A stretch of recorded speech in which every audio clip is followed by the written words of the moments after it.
of all, we look at this room.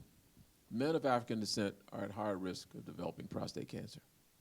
If you have primary relative, brother, father, who has a history of prostate cancer, you're at higher risk of developing prostate cancer. There's nothing you're going to do to alter it. You look for the reasons why your PSA may be high if you undergo screening. First of all, again, let me backtrack a bit. So with a family history of prostate cancer, as the internist said, you're going to start screening at an earlier age. You're going to start at age 40. And you're going to have PSA testing. You're going to have a rectal examination, okay, to evaluate the consistency of the gland and the size of the gland. Obviously, your doctor, your urologist, is going to evaluate your symptoms. But more importantly, again, and I emphasize, PSA is not a diagnosis. It is a screening tool, and it needs to be interpreted, and it needs to be confirmed. So if you have an elevated PSA, they need to do a second test needs to be done to confirm that it's elevated. There needs to be testing of your urine to make sure you don't have a urinary tract infection or other reasons as to why your PSA is elevated. In some cases, and there's been obviously a movement towards doing imaging studies of the prostate to confirm or determine whether or not there are additional reasons to proceed to a biopsy, because a biopsy is not a benign test. It can be associated with bleeding. It can be associated with urinary tract infection, sepsis. So PSA screening, confirmation if there's, and obviously a family history, those are the ingredients that will increase the likelihood that someone is going to develop prostate cancer. Thank you. So if I might just add quickly to what Dr. Bastillo was saying is when we talk about knowing your numbers, that is important. Because, you know, as Dr. Johnson mentioned, it's one thing to have an elevated PSA, but if you know a baseline number, the rate of change is also important, okay? And, you know, we tend to lean on these parameters. So we'll say 4 and under is normal, but under 4 may not be normal, because if a year ago you were 1.5, 12 months later, you're 3.9, that's under 4. That's almost a 200% rise, right? So that's not normal. That's called velocity, and it's an important point. But that's the need, and that's when you need your urologist to assess, evaluate, and again determine the need to proceed to that biopsy. Okay. Just a couple of quick points, if I may. So screening, we should emphasize, does not prevent cancer. Screening helps you to detect cancer early. Unfortunately, cancer is something that's not 100% preventable. So when we do things to limit your risk of getting cancer, but unfortunately, cancer is actually natural. You are going to get cancer even if you do everything completely correct. A certain percentage of patients will get cancer, so it's not something that we can completely prevent.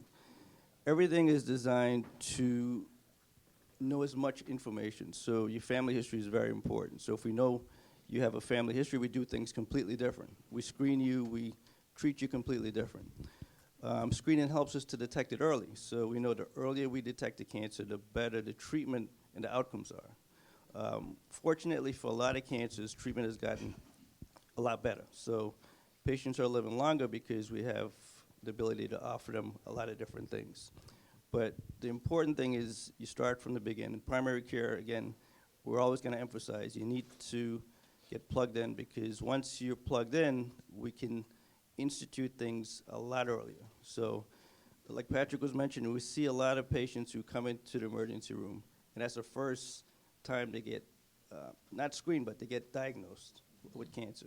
And we're trying to avoid that. So there are things starting at age, for cervical cancer, we screen at a particular age.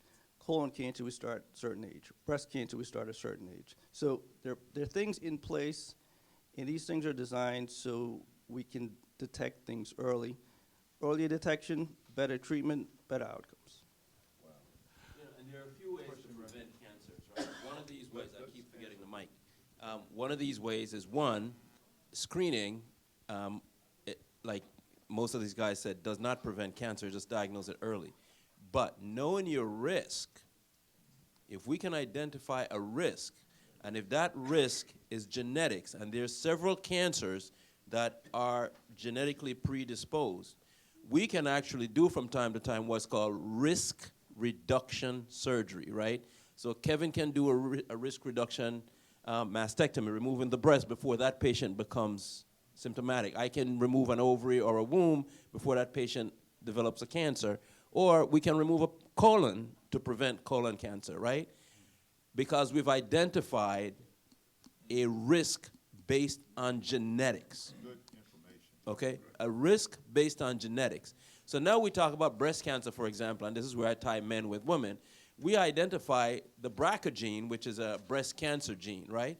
But we now know that prostate cancer, some prostate cancer, are related to the BRCA gene. Now, if you're going to offer risk reduction prostatectomy, that's your business. I don't know how you're going to have that conversation with a bunch of these young men, but that's your judge, okay? I'm just saying. But this is one way to do it. Cancers that are related to infection, and the big one that we know is the human papilloma virus. We know the big study and where we have most of our information is in cervical cancer in women. Now, we have vaccines that has developed over several years that now encompasses 9 of the high-risk HPV viruses. We know, so how does that affect men, right? 4% of all cancers are head and neck cancers. And we often say, well, if you drink, you smoke, you're going to get head and neck cancer, right? But that's not even the number one reason. Human papilloma virus at the base of the tongue, the hard and soft palate, is what gets us. These same vaccines, if you vaccinate your young sons, will prevent this. And it's not just head and neck cancers, rectal cancers, penile cancers. So even though they may seem relatively rare, when they occur, it's a shock, and it's really disruptive to family life. Head and neck cancers is probably one of the most cost-occurring cancer treatment there is.